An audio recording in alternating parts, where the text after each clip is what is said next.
Maka dikatakan Lailatul Qadar tadi itu adalah yang keterkaitan bulan pengampunan daripada Allah Subhanahu wa taala, waktu pengampunan daripada Allah, penetapan daripada takdir, malam yang mulia. Alhamdulillah Bapak Serantang, bagus itu Bapak Serantang.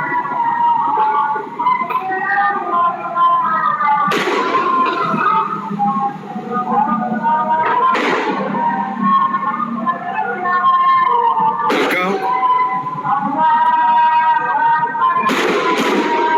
bersungguh-sungguh kita ke depannya, jangan sampai lalai. Besok Lebaran 1 Syawal, haram hukumnya kita untuk berpuasa. Jika nanti terniat puasa 6, berpuasalah. Setelah itu ingin puasa Daud, berpuasalah. Ingin puasa Senin Kamis, berpuasalah. Selalu jaga tadi hati kita, zahir kita, rohani kita. Berpuasa akan cinta daripada sifat keduniawian tadi itu. InsyaAllah selalu diberikan kemudahan oleh Allah Subhanahu wa taala sampai akhir hayat kita.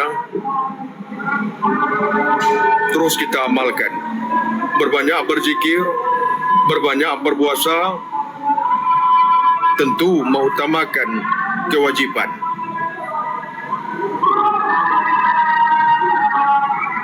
Berbanyak sunat tadi itu, baik berpuasa, baik solat taubat, baik dalam zikir, itu adalah menyempurnakan perkara-perkara yang wajib. InsyaAllah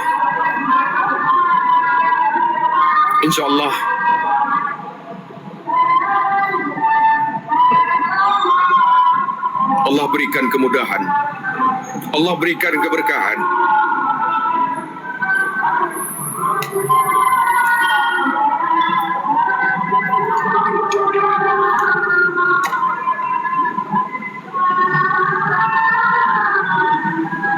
Kita lanjutkan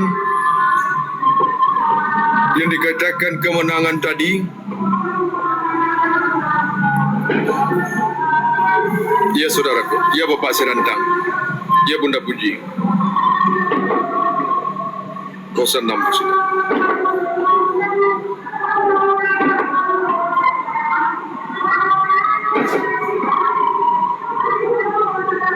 Ketika terbukanya hijab, sebentar saya naik, baik. Bapak Muhammad pinjam kursinya sebentar ya.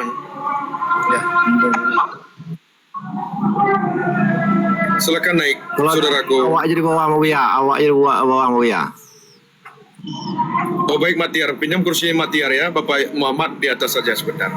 Awak di bawah nyimak. Silakan naik saudaraku Arisman, silakan naik. Multi saudaraku Arisman.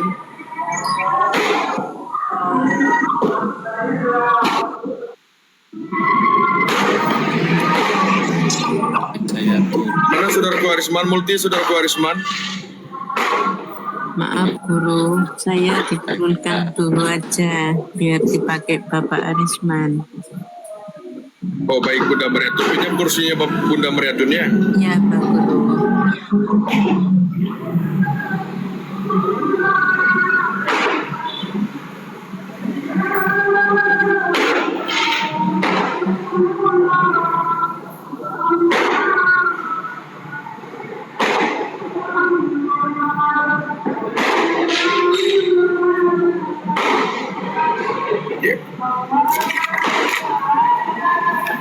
Ya silakan saudaraku Arisman, ada mau menyampaikan silakan.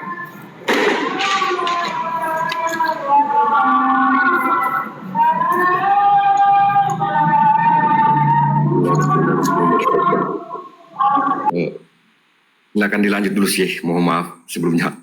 Ya, sebentar ya. Nggak apa-apa, ini silakan. Kalau sudah diberikan kesempatan tidak apa-apa, bicaralah, nanti kita lanjutkan setelah Saudara Isman. Silakan. Bismillahirrahmanirrahim. Assalamualaikum warahmatullahi wabarakatuh. Syekh dan saudara-saudaraku semua, bapak-bapakku semua, adik-adik semuanya. Waalaikumsalam. Waalaikumsalam. Allahu Akbar, Allahu Akbar, Allahu Akbar kabira, alhamdulillah katsira. Saya sekeluarga mengucapkan kepada Syekh beserta keluarga dan anak-anaknya selamat Idul Fitri 1447 Hijriah. Mohon maaf lahir dan batin Syekh. Dan begitu pula saudara-saudaraku minal aidin wal faizin, mohon maaf lahir dan batin. Begini Syekh, sebelumnya saya berbicara mohon maaf karena kayaknya sudah 2 hari 2 malam ini saya tidak hadir di rumahnya Syekh karena berkaitan dengan ada acara reuni untuk anak sekolah SMA dulu Syekh. Kita urus sih, mungkin kayak lagi acaranya ini kalau tidak ada halangan insyaallah.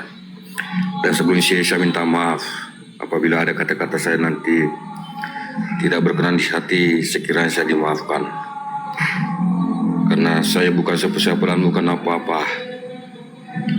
Dan begitu pula pada saudara-saudaraku semuanya, sekiranya saya dimaafkan karena saya bukan siapa-siapa dan bukan apa-apa. Yang benar itu datanya dari Allah Subhanahu wa taala, yang salah itu mutlak datanya dari saya. Begini Syekh, ada beberapa 3 hari sampai saat ini terlintas itu bertawassul kepada Rasulullah Sallallahu Alaihi Wasallam. Kesimpulannya tadi sama dalam hal 3 hari itu Syekh. Beliau Rasulullah Sallallahu Alaihi Wasallam datang di hadapan saya, rohaninya memakai jubah warna kuning emas begitu Syekh, dan terus mengasih saya memberi saya tongkat sekitar 50 cm mungkin panjangnya itu Syekh kalau mau disentih. Terus pertamanya dibungkus kain warna hijau itu Syekh, keduanya terbungkus dari kain warna putih, tadi terbungkus dari kain warna emas. Begitu sampai kepada sahabat, ke malaikat, Syekh Abdul Qadir Al-Jilani atau raja pada wali, sama apa yang diberikan Rasulullah kepada saya. Dan begitu beliau Syekh Abdul Qadir Al-Jilani memesan ke saya penutup kepala warna emas, jubahnya warna emas begitu Syekh. Dan seterusnya kepada Syekh Bapak Rudi bin Bakirman.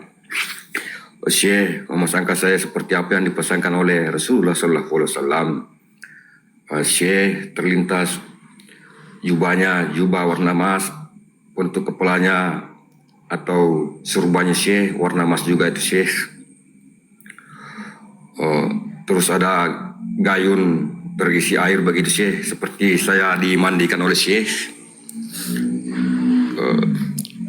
Terus itu Syekh berjejer di samping kanan saya 4 sahabat, para malaikat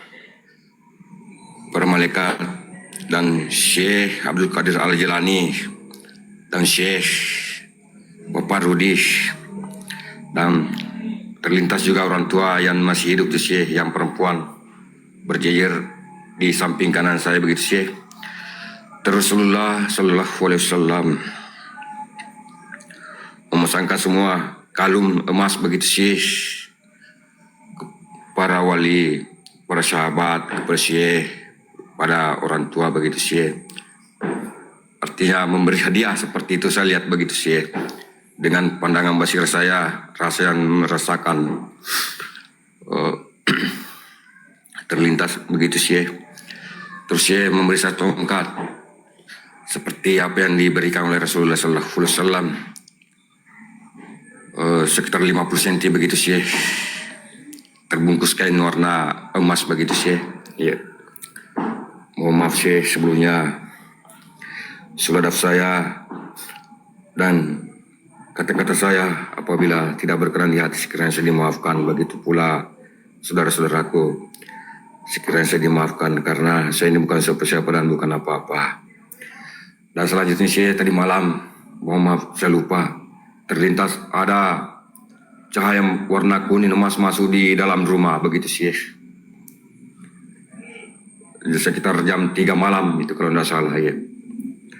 Sekiranya itu saya Syekh, mohon maaf sebelumnya, sekiranya saya dimaafkan karena saya bukan siapa-siapa dan bukan apa-apa.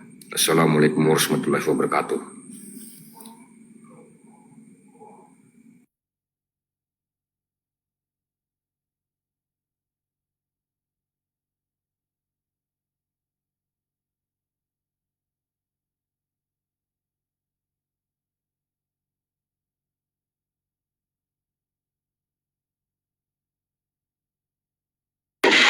Iya, tongkat komando.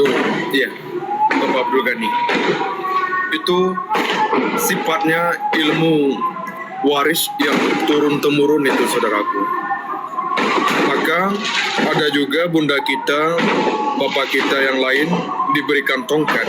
Tongkat itu dia kuning kemasan. Nah, kuning kemasan itu adalah bentuk kemurnian daripada ilmu yang waris daripada Rasulullah Sallallahu Alaihi Wasallam kepada sahabat, kepada Syekh Abdul Qadir Jalani, kepada wali-wali Allah, dan sampailah kepada kita. Itu diijazahkan. Jadi tongkat tadi itu adalah ibarat ilmu. Tongkat itu adalah panduan ilmu yang tertanam di hati sebagai penuntun jalan. Itu dikatakan ilmu yang hak. Maka digambarkan di situ warna kuning keemasan. Di surga Allah kuning keemasan, warna hijau dan putih keperakan. Nah, ini adalah dalam suatu rantai kerohanian ada rantai emas dan ada rantai perak. Itu keterkaitan memaknainya hubungan rohani yang terhubung dengan Rasulullah, ilmu yang terhubung dengan Rasulullah. Jadi tongkat tadi itu ilmu yang bersifatnya waris daripada Rasulullah, sahabat, sampai kepada wali-wali Allah dan sampailah kepada kita. Itu yang pertama.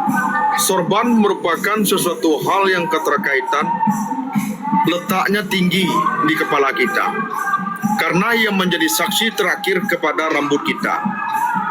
Maka ditutup itu merupakan sesuatu hal keterkaitan kepada dimuliakan Allah. Maka diberikan tadi itu apa? Bentuk berkah daripada Allah, berkat daripada Rasul, restu daripada wali Allah. Sultannya para wali adalah Syekh Abdul Qadir Jalani. Dan itu juga disampaikan oleh Syekh Abdul Qadir Jalani, barang siapa yang ianya bersuluk ketika ianya dihadirkan rohaniah Rasulullah Sallallahu Alaihi Wasallam, maka suluknya itu hak, benar, karena yang diikutinya itu jalan Rasulullah. Ketika ianya bersuluk tadi itu tidak ada hadir Rasulullah, bermakna gelap. Imam Mahdi balutkan, betul itu. Gelap. Gelap tadi itu apa? Tidak ada jalannya di situ. Maka ketika 80% sedangkan 10% saja majlis itu dijumpai oleh Rasulullah, itu suatu keberkahan itu. Itu suatu rahmat itu. Itulah yang ditunggu-tunggu oleh salik. Dimimpikan oleh Rasulullah, dihadirkan oleh Rasulullah, itu yang ditunggu-tunggu salik. Ketika suatu majlis 10% saja di antara jemaah itu dihadirkan bermakna itu sudah hak. Apalagi sampai tingkatan 50 sampai 80%.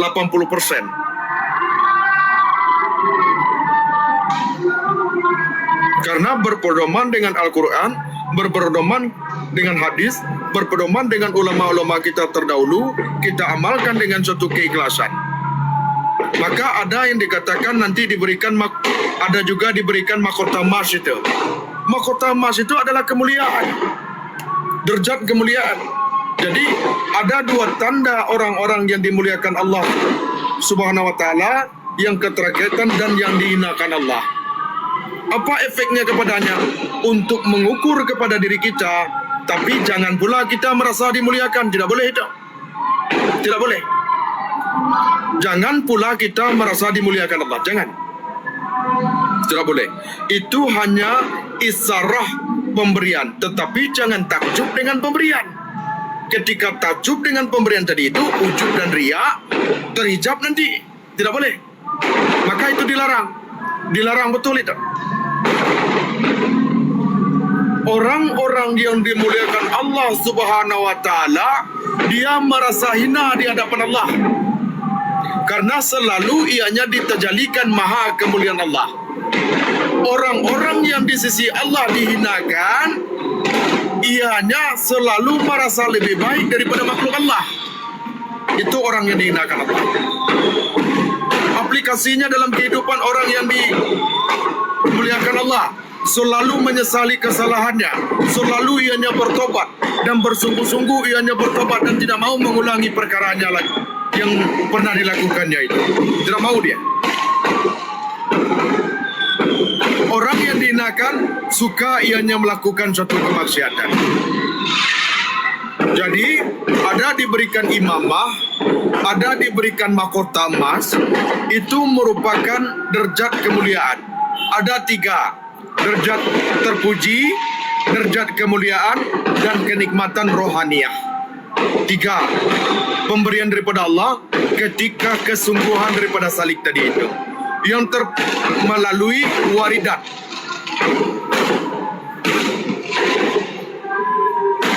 Melalui waridat. Dengan waridat yang diberikan Allah, tandanya waridat diberikan Allah, tergantikan sifat-sifat buruk kepada dirinya, berubah sifat-sifat baik. Dahulu suka ianya tergesa-gesa, sekarang itu berubah dia menjadi tenang. Dahulu dia itu suka berbicara banyak, siap itu terhenti dia berbicara banyak. Dahulu dianya itu suka emosi, sekarang itu dia sudah tidak mau lagi emosi. Dahulu dianya lalai, sekarang itu sudah ingat. Dahulu dianya tidak taat, sekarang itu tambah giat ianya taat kepada Allah Subhanahu wa Ta'ala. Ini tanda warid yang diberikan Allah. Dengan warid itulah ianya dapat bermusyahadah. Bukan konteksnya sebatas ilmu. Banyak ilmu yang disyarahkan oleh ulama-ulama kita, itu sebatas syarahan. Selepas solat, semua orang dalam majlis pakai jubah kebesaran kuning kemasan, mahkota masing-masing berbeda. Alhamdulillah bunda. InsyaAllah. InsyaAllah. Diberkahi oleh Allah Subhanahu wa Ta'ala.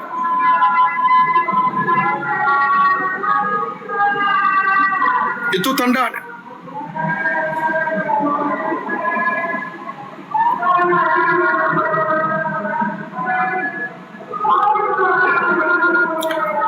Banyak ulama-ulama kita yang mensyaratkan bab musyahadah, kenapa hambar? Karena zauq tadi itu belum diberikan Allah, warid tadi itu belum diberikan Allah, hanya sebatas sarah-sarahan bab musyahadah. Ketika warid diberikan Allah, apa tandanya? Ketika ianya solat, ketika ianya zikir, ketika ianya melihat sekalian alam ini, ada keluh lidahnya langsung, tandanya itu.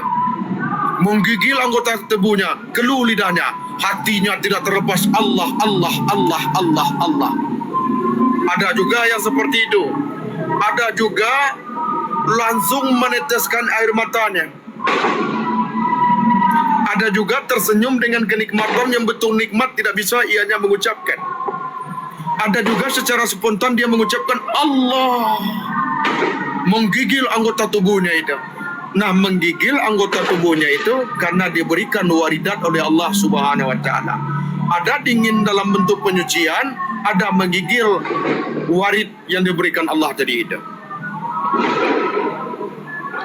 Dengan warid itulah dia dapat merasakan kebesaran Allah. Sehingga apa? Begitu lapang hatinya, begitu lezat hatinya, begitu nikmat hatinya, begitu tenang hatinya, begitu bahagia hatinya. Itulah yang dikatakan bab musyahadah yang Allah berikan surga di dunia ini. Itu sudah jatuh kepada makrifah itu. Bab musyahadah itu. Maka dikatakan makrifah zaujiyah. Maka tak lain seseorang tadi itu setelah dibukakan sir oleh Allah Subhanahu wa taala, maka dia itu berjalan dalam keramaian, dia meneteskan air mata itu. Ada juga yang begitu. Ada juga dalam bekerja dia meneteskan air mata sendiri. Ada juga kadang-kadang dia tersenyum dengan sendiri melihat alam ini. Yang dilihatnya itu adalah kebesaran Allah. Bukan alam lagi.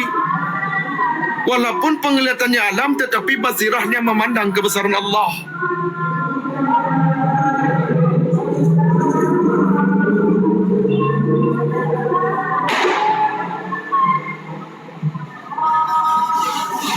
Ini tanda warid yang diberikan Allah Subhanahu wa taala.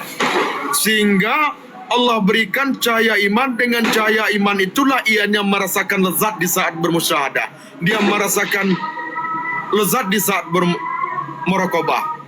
Sehingga apa? Dalam kesendirian pun takut ianya bermaksiat. Apalagi dalam keramaian. Ini dikatakan cahaya iman yang membentuk proses kepada kesempurnaan iman. Nikmat ianya beribadah, nikmat ianya berzikir, nikmat ianya membaca Al-Quran. Itu nur Islamnya terbuka. Tetapi nikmat ianya di dalam memandang kebesaran Allah, bab muraqabah, itu cahaya iman. Dalam kesendirian pun takut ianya lalai kepada Allah. Apa buktinya? Tidak menyebut nama Allah, tidak merasakan Allah saja gelisah hatinya. Apalagi ianya bermaksiat. Itu karunia yang sangat besar Allah berikan. Barang siapa yang bersyukur kepada Allah, Allah berikan kenikmatan. Kan Allah tambahkan kenikmatan padanya. Itu disebut kenikmatan rohaniyah. Itu disebut kenikmatan rohaniyah. Setelah itu Allah berikan ianya cahaya tawajuh. Dengan cahaya tawajuh itu selalu hudur hatinya dengan Allah. Selalu berhadapan dengan kebesaran Allah. Selalu bermusyahadah. Selalu itu adalah senantiasa. Senantiasa itu harfiah bahasa adalah istiqamah. Cahaya tawajuh yang Allah berikan. Sehingga Allah berikan cahaya inayah, cahaya pertolongan oleh Allah. Allah jaga ianya dalam bentuk apa?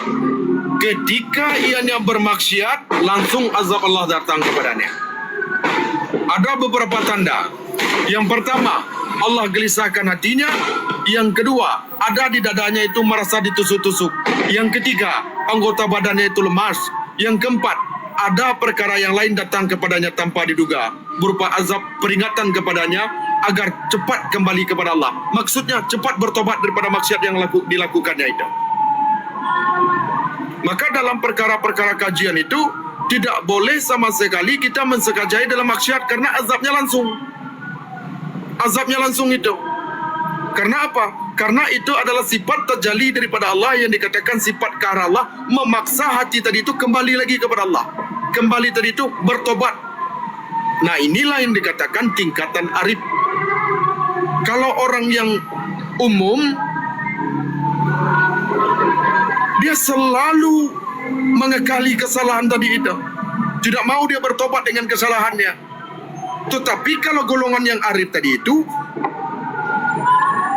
bermaksiat ianya, ada berkata buruk itu, astagfirullah, langsung dapat gelisah di hatinya langsung itu.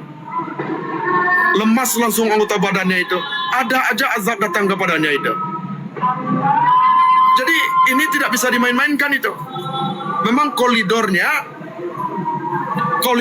adalah memang dalam pengawasan dalam pemeliharaan Allah, dalam bimbingan Allah. Karena tidak dibiarkan kita itu bermaksiat. Ini dikatakan cahaya inayah. Maka di situ terhindar pun kita daripada maksiat, daripada pertolongan Allah. Betul itu, sangat benar itu. Ketika kita betul-betul berjalan di situ, itulah dikatakan pertolongan Allah. Berbisik saja umpamanya berprasangka kita itu buruk itu, langsung itu gelisah hati kita. Kegelisahan hati kita itu isyarat daripada Allah, petunjuk daripada Allah, disebut hidayah. Sehingga kita menyadari itu adalah suatu kesalahan. Karena nur tadi itu terpancar, cepat kita menyadarinya. Astagfirullahaladzim. Gak mau kita meneruskan itu. Walaupun berbisik, tidak mau kita meneruskan itu. Itu dikatakan cahaya inayah telah terpancar dari itu. Sedikit saja kita berprasangka buruk, ingin benci kepada orang, ingin berbuat salah kita pada orang, cepat langsung dahsyatnya kepada diri kita itu. Allah gelisahkan langsung itu.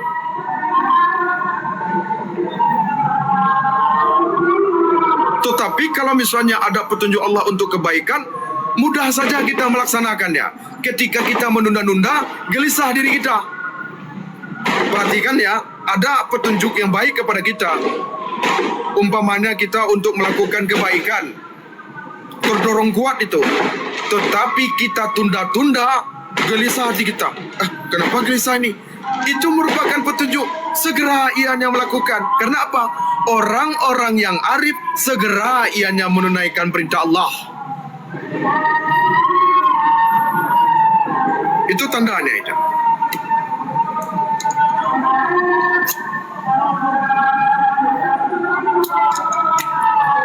Lalu Allah berikan cahaya akal.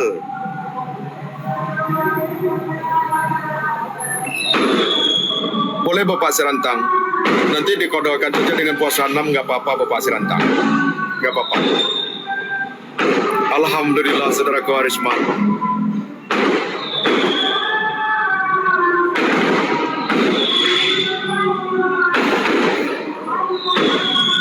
Nah, dengan cahaya akal itulah dia dapat membedakan yang mana yang hak, yang mana batil.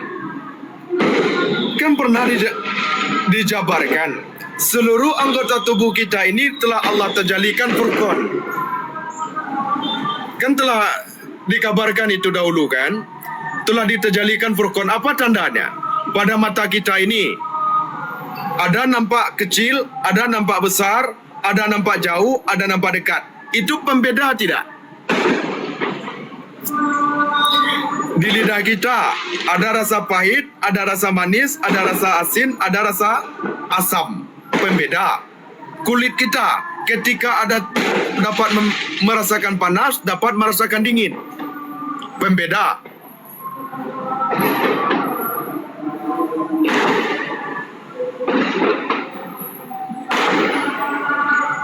Hati kita dapat merasakan yang mana yang terpuji, yang mana yang tercela, yang mana yang hak. Kan sudah Allah terjadikan di... Ya, kan di situ ada furqanat di situ.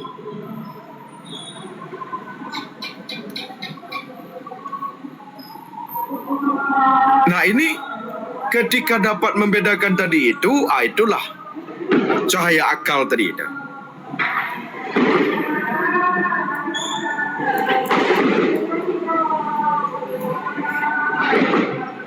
Itu dikatakan cahaya akal.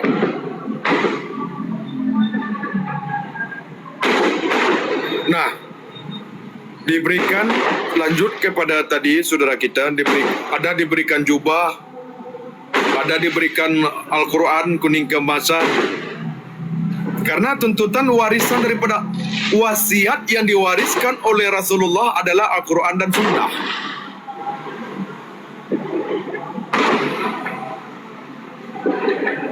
Berpegang teguh dengan kedua itu, jangan lalai kita mengikuti jalan daripada Rasulullah tadi itu. Nah, alhamdulillah saudaraku Harisman, itu merupakan suatu keberkahan. InsyaAllah yang masuk ke rumah tadi itu cahaya kuning keemasan, itu adalah kemurnian itu diberikan. InsyaAllah saudaraku ya. Bagus itu.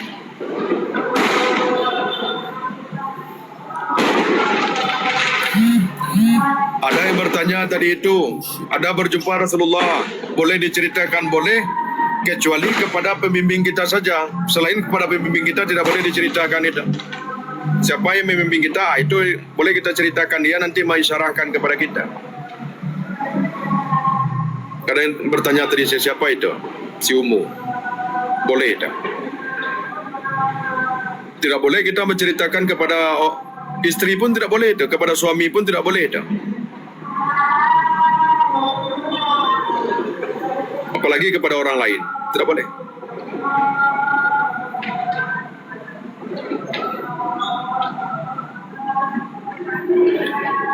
Bagus itu, alhamdulillah saudaraku Arisman.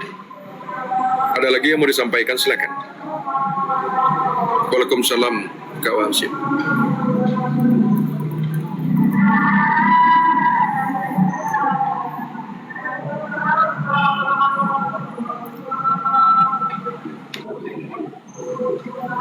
Itu mik. Ji Guru. Assalamualaikum warahmatullahi wabarakatuh. Waalaikumsalam. Oh, maaf Guru, di sini agak ribut. Juga ada kegiatan takbir di masjid samping rumah kami. Cuma mau menyampaikan ke Syekh dari maghrib tadi, Syekh. Ingin rasanya duduk saja tenang. Dan pas di jantung sini, ulu hati sini Buya, dingin terasa. Selalu entah apakah dalam hati namanya Buya atau apa, fokus saja di detak jantung itu dengan illallah, illallah, illallah. Lalu kemudian tadi berdoa itu untuk kami semua, dia turun dingin ke bawah, ke seluruh wilayah perut sampai ke belakang sini Buya. Itu yang, nah ini apa ya, bagaimana saya menggunakan kata, nyaris nggak ada ini napas Buya. Di sini aja, ini saja berbicara sekarang ini nggak, dia di situ aja Buya. Izin petunjuk Buya. Alhamdulillah. Alhamdulillah saudaraku. Nah, sampai dingin ke ulu hati tadi itu di bawah jantung itu penyucian itu saudaraku. Bagus itu. Maka ketika dingin itu terasa di dada itu lapang, nikmat, tenang rasanya itu. Semakin kita dengarkan kulimah ilallah dengan sendirinya semakin nikmat itu. Itu penyucian saudaraku, bagus itu. Alhamdulillahirabbil alamin. Bagus itu.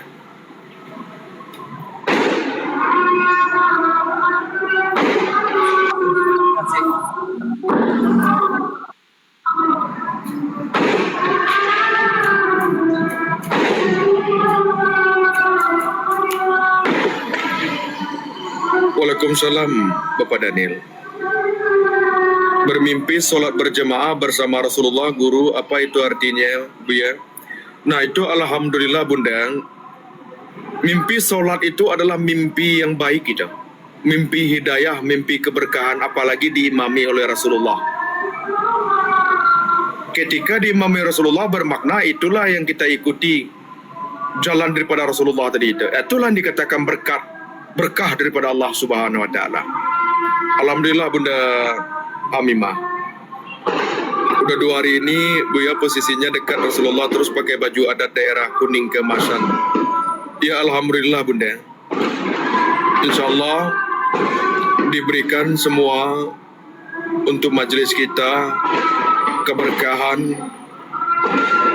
yang terutama kita meminta kepada Allah adalah pengampunan.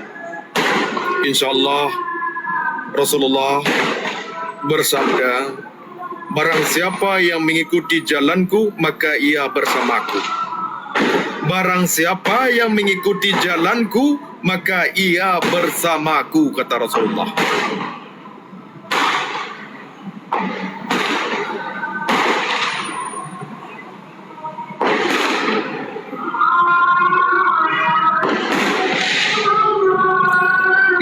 lain banyak bunda-bunda kita diberikan mimpi, ada juga dalam lintasan petunjuk, ada juga dalam lintasan firasat diberikan keterkaitan kepada hadirnya Rasulullah, dan rombongan-rombongan tadi itu mengikuti jalan Rasulullah.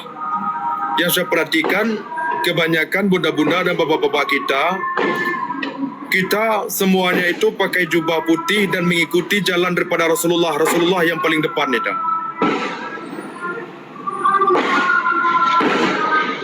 Rasulullah yang paling depan itu. Itu merupakan suatu keberkahan. Itu merupakan sesuatu hal yang sangat baik itu. InsyaAllah selalu amalkan apa yang telah diijazakan, selalu rasakan Allah dimanapun berada, dan selalu lazimkan sebagaimana kita terus bertobat. InsyaAllah. Dan Bunda Hamimah sekarang ini menceritakan itu, gemetar badan Bunda Hamimah itu.